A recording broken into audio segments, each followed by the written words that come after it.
The noises coming out of the current Manchester United dressing room have a worryingly familiar air to them. They looked like they wanted it more than us, and that can't be right, said Christian Eriksen after last month's 1-1 Europa League draw with FC Twente. Then fellow esteemed colleague Johnny Evans admitted the talk around Ten Hag's future is impacting the mindset of the squad. It does affect the players, he explained after the goalless draw with Aston Villa. It's on our minds too. That was the important thing, to show the spirit we have in the team. The angst has now been cranked up a notch by a telling, not overly unexpected, concession from captain Bruno Fernandes. It's not a positive moment, he said of United's mood while away on Portugal duty. We're not winning games and the national team space is completely different. Fernandes, who was able to net for Portugal against Scotland last month, has not enjoyed his most fruitful start to the season and is yet to score from 11 outings in United's famous red shirt. It's about improving as soon as I get back there, Fernandes admitted, referencing his return to United after the international break. Making the goals appear again because I'm a midfielder that scores a lot of goals and has over the years always shown a very high level of goals. I have to live up to those expectations and to my standards. What I've been doing is not at all what I want for this season, because I haven't scored at the club yet. I hope that once I get there, I can score and help my club get back to winning ways and be at a good level. The future of his manager with United remains ambiguous, following the conclusion of a pre-scheduled board meeting between senior boardroom figures in London on Tuesday.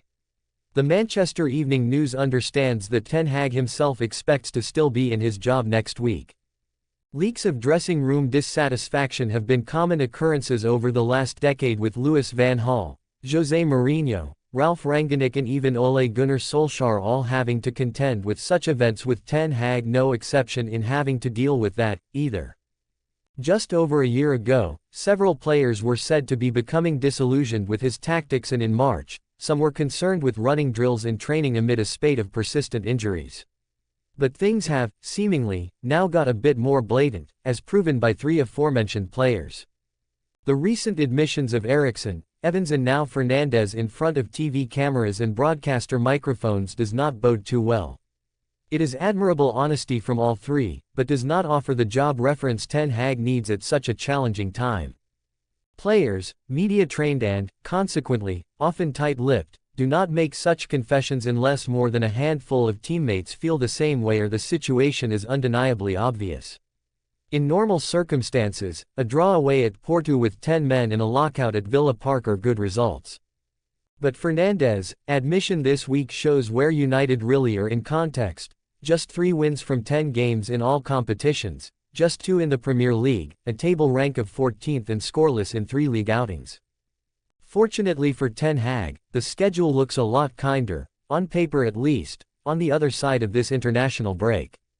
Fenerbahce away in Europe and Chelsea at home in early November is as tough as it gets for that sequence. Brentford, West Ham, Leicester City twice, and PAOK in the Europa League denotes, perhaps, a more appetizing run until the next international break in November.